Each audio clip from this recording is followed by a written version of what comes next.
All right, welcome back to another edition of Sling Paint Gaming. I am Berto. Tonight we're going to do a little mailbag action here. So, you know, we have several Facebook groups. We have our Facebook page, but then we also have several Facebook groups that's part of Sling Paint. We have one for X-Wing Miniatures game. We have Destiny. We have Legion. We have a bunch of different games that we follow and love to play and what have you. And X-Wing is far our biggest that we have. You know, it's over a couple thousand people. Actually, yeah, a couple thousand people. And, you know, we get a lot of questions, and what I love about the community is everybody's willing to help. And that's what that's about. Yeah, that's what's all about this game, right? I mean, it's all about helping each other, except for when you're in a tournament and you're trying to play each other. Then it's game on. But we all want to know and learn more about the game. I'm a big believer is the more people you teach, the more people you help, the more competitive the play is, the more fun you'll have, and then the bigger the game gets, you know, and then you have more events and what have you. So what I want to do is a mailbag here. I'm going to do a bunch of these because I'm actually loving the questions that people are asking, and they're good questions. And this is actually a buying question. This is actually, we have EJ, and EJ in our Facebook group basically says, looking to expand my Imperial collection, what's the better buy, Imperial Vets or Imperial Aces? I love this type of question because sometimes, you know, if you don't have a lot of cash on hand to basically buy, you know, a lot of these ships, and you usually if you stick to one faction and you want to build your ship base or all your, you know, the plastic crack that we're buying all the time, if you want to build that over time, right, you want to make different buys and you're trying to figure out what the best ships or next best ships you should get. So looking at this, I'm not sure what he has in his collection already, but just base answering the question, right? You know, if you can get both, I would love to get both. I think Imperial Aces and Imperial Vets have their own merits, and depending on what you like to fly too, you know. So I'm gonna go right into this. So if the Imperial Aces is what came out first, right, and that came out a while back. And basically, it's two TIE interceptors, right? It's two TIE interceptors with two different paint jobs. It's a little, you know, one's a little bit more the existing paint job, but it has got the red line on it for the Imperial Aces and the Squadrons that, you know, that are related to that, the Royal Guard. But then you also have the red TIE interceptor paint scheme, which is just kick-ass. I just love that paint scheme. But for Royal TIE Guard. But you know what the cool part about these Imperial Aces, right, you do get a bunch of different cards that if you wanted to stock up on some cards that you would use for other things and for other lists, and not just for Imperials but for Rebels and Scum, Imperial Aces has that. And one of the big cards that's in there is actually Push the Limit. You get 2 copies of that. Right now, Push the Limit, the only way you can get Push the Limit, right, and some people have been flying it, not a lot of people have been flying, but it was all the craze back in the day. And I still see a lot of Push the Limit. I actually have been running a Millennium Falcon Ray build with Push the Limit on it. And I love the Push the Limit instead of the Expertise. It gives me a little bit more options, especially with the Sloop title if I wanted to do some different things. And then boosting with the engine upgrade. Just gives me a lot more options, I feel, when I have that title. When I have the upgrade Push the Limit. But you get 2 copies in this set, so that's nice. You also get Karner Jacks, which you don't see a lot of Karner Jacks, but Karner Jacks, you don't see a lot of, actually, let me rephrase that. You don't see a lot of Interceptor builds lately on the board, and it's a shame because back in the day, especially when Palpatine was hot before it got nerfed, right, you had Imperial, Aces, right? You had, or Imperial A-holes, as a lot of people called them, if you were on the receiving end of them. They had, you had Soontir Fel, which was in the regular Interceptor expansion pack, and then you got Karner Jacks that came in the Interceptor Imperial Aces pack. And Karner Jacks' ability, I thought it was amazing. Enemy ships at range 1 cannot perform focus or evade actions and cannot spend focus or evade actions, shutting down a lot of that mechanics. I did see a lot of Karner Jacks in the play, but what happens is, especially with these Interceptors, because these Interceptors are not bulky whatsoever. They're fast flying, in your face, getting, arc dodging aces. And they have no shields, right? They have 3 hull, 3 agility, 3 as a primary attack, and it was great. Karner Jacks coming up PS8, Soontir Fel coming up PS9, and it was just a nasty, nasty setup, especially with Palpatine. You get into people's faces. But because of a lot of bombs, right? Captain Nim with, Trajectory Simulator, And then you have the K-Wings, even though the K-Wings Advanced Slam got nerfed, but the K-Wings at the time was a big, huge threat to Aces. I mean, if I placed a nice, well, cluster mine setup, or if I had Sabine and I, did anything with Sabine, I could wipe off an Ace, especially an Interceptor, off the board real fast. So a lot of people started going away from these Aces as soon as Palpatine got Ace, and as soon as like Harpoon missiles and and all the secondary weapons with guidance ships started coming out, it just you don't see them anymore. You rarely see them. But once in a blue moon, I see a filler Interceptor like a Carnage Jax or a Soontir getting in there with a light build Soontir, but just as an end game ship, something that wants to finish up arc dodging. It is. I mean, I still think it's a nasty ship, but you don't want to joust with these ships these days. These are arc dodges, so that's the only negative side with the whole Imperial Aces expansion pack. You did get some other pilots: Titrain Colwell, Kirk Kanos, Lieutenant Lore. You also got some Royal Guard pilots, 2 of those, and Saber Squadron pilots, 2 of those. But you don't really see these guys being played. I mean, like Titrain Colwell's ability, right? Basically, you didn't really have, where is it? Pilot ability. It says, when you reveal a K-turn maneuver, you may treat that speed maneuver as a 1-3 of 5. So just more positioning ability. But again, like I said, you don't see them flying because they're too fragile right now. So besides getting the Royal TIE Guard cards, if you do fly Interceptors, and 2 copies of the Push the Limit, you also got Opportunist, right? You did get 2 copies of Hull Upgrade, Shield Upgrade, and 2 copies of Targeting Computer as well. So, I mean, if it's a good filler pack, if you want to stock up on some stuff and you like some Interceptor love, I mean, absolutely. But if I was, in today's meta and to be a little bit more competitive, if you're looking for that route, if you're just doing casual play, I would go with either both. But I'm really loving a lot more the Imperial Veterans expansion pack, because I think this gives a lot more flavor, right? 1. 2, I think it gives, because it covers 2 different ships, because it covers the TIE Bomber and the TIE Defender, right? And if you remember Palp Aces, before Soontir and Jackson, all of them, then when the Imperial Vets came out, it was all the Defenders, right? The Defenders were crazy. And in this pack, in the Imperial Veterans pack, you got basically Merrick Steele in the TIE Defender, which is awesome. You got Countess Ryad. Countess Ryad was a nasty ship to deal with. You don't see a lot of her playing to this day, but it was just still nasty to deal with. Countess Ryad, which is when you reveal a straight maneuver, you may treat it as a K-turn maneuver, which basically all your straights were either green, and if you push the limit, right, there was so much green on the board, especially if you did the Twin Ion Mark Engine upgrade. You had a lot of green to basically get that stress off from Push the Limit. So you saw Countess Ryad just constantly on the board, and especially with what also came in the Veterans expansion pack, which was the TIE XD and the TIE X7 card. Now, do know the TIE X7 card was nerfed. Okay, it did get nerfed. One of the biggest things that a lot of people complained about, that card was too powerful when it first came out. Basically, originally allowed you to get a free evade, right? After you're executing a 3-4-5 speed maneuver. Now think about this on Countess Ryad. You do a 3-4-5 speed maneuver, so K-turn or 4 straight, and you can flip it around. Whatever you want to do is -2 points. So it actually dropped your point value, right? You did lose the cannon and the missile slot, but you got a free evade, right? Now they upgraded the text. The original text was basically you get a free evade token, right? Now it says you get a free evade action. So if you're stressed, okay, you don't get that. If you bump, you don't get that. So that's what basically shut down that card, was by adding the word action instead of token. It basically kind of cut down that card. But I still think it's a powerful card. I still think it's viable, especially as I think the TIE Defender is a viable ship in today's meta. The builds that you can do, it is a little pricey, so I would definitely go with the TIE X7 build out.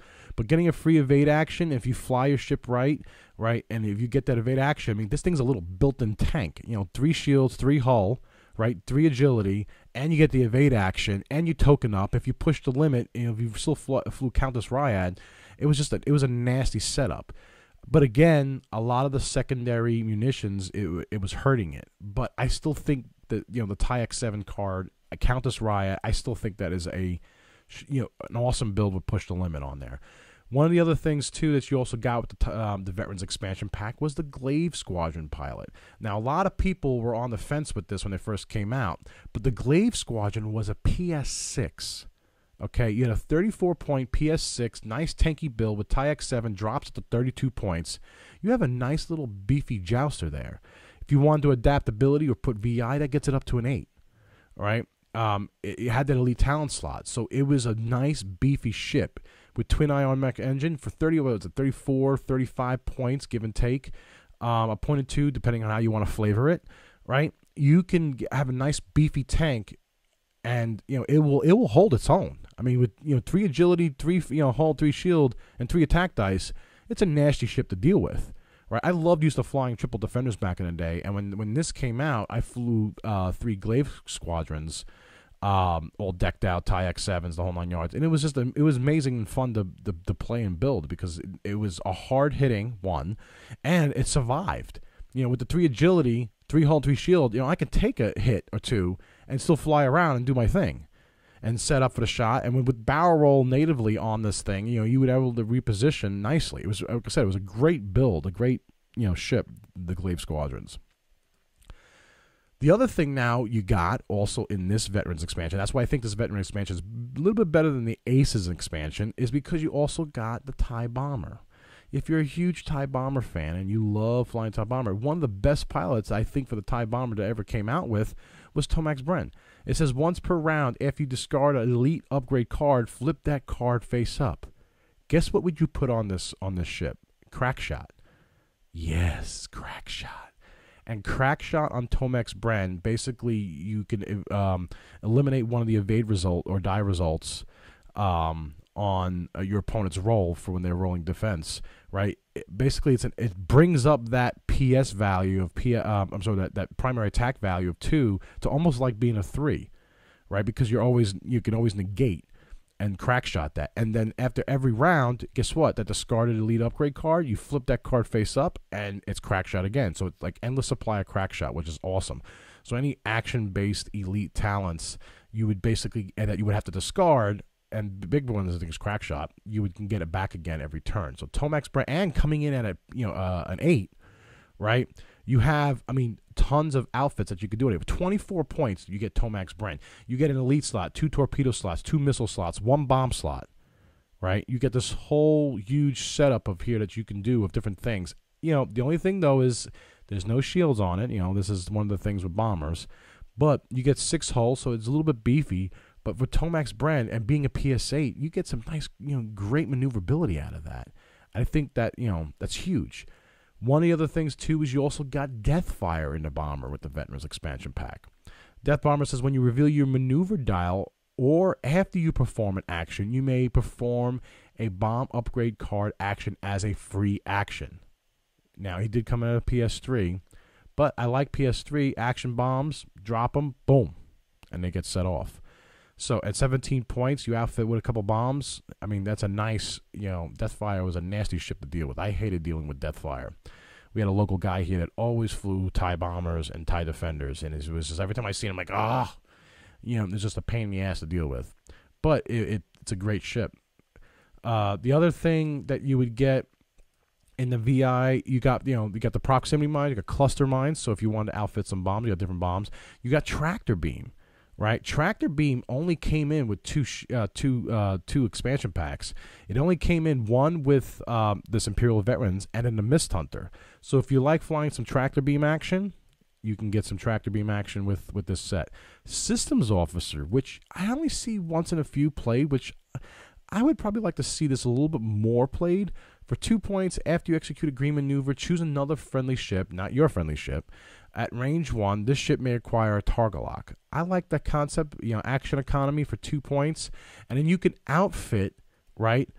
You can outfit the TIE Bomber with the title card that you get 2 copies of as well, which is the TIE Shuttle. So basically, you can make your bombers almost like a little shuttle. Your upgrade bar loses all torpedo, missile, and bomb, but it gains 2 crew upgrades. You cannot equip crew upgrade card that costs more than 4 squad points. So it does limit to you on what you can outfit on this. So like with the new card that's coming out with expansion 14, Director Krennic, I think that's 2 slots, like Palpatine, which was 2 slots. But you can't do it because it's 4 squad points or less. So you can't do anything. I'm sorry, 4 squad points or more. You cannot actually outfit. So anything like that. But with System Officer, you know, that's a nice little thing for Squadron. So if you wanted to fly this with a bunch of squadrons, with a with a bunch of TIE fighters, FOs, or something like that. I mean, you know, if you keep in formation for a little bit, you know, you don't see a lot of formation flying these days, which I'm sad face on. Sad face. Big sad time sad face. I still think I was actually flying. I think it was Jim at Shuttle Tidarian Podcast. We were in a local tournament just at, I think it was MaceCon, and he brought out, I think it was like several TIE fighters. I think he had actually 6 TIE fighters and Darth Vader. I forget what he actually outfitted. But he actually did very well in that tournament because nobody sees TIE fighters, and then he's flying against these low agility ships, and he was just basically death by 1,000 paper cuts, just going right at those ships. But you know, the systems officer would actually help with that, because if you do fly in formation, it helps out. You also got 2 copies of long-range scanners in the Vets pack. And basically, it only comes in the Imperial Veterans pack. A lot of people have been flying either the shuttles, the new, not the shuttles, the attack, what do they call those? This guy. The gunship, right? They've been flying a lot of these gunships with long-range scanners, or if they've been flying anything basically as a modification to help get those target locks, so for harpoon missiles. So the only way you get long-range scanners is by the Imperial Veterans expansion pack. So to get back to the original question that EJ was asking, you know, okay, to expand my Imperial collection, what's better to buy, Veterans, Imperial Vets, or Imperial Aces? I'm going to have to, if you have to choose one, I would lean towards the Vets. I mean, the Vets, I think, is just a huge upgrade of more stuff that you can use and put on the table today. I think that's just a better option overall in the long run. What do you guys think about the question, Imperial Vets or Imperial Aces? What do you guys think? Definitely leave it in the comments below. If you guys also, for Imperial, what other ships would you guys start buying? Right, if you are new to the game, you start want to buying Imperial ships, what would you buy?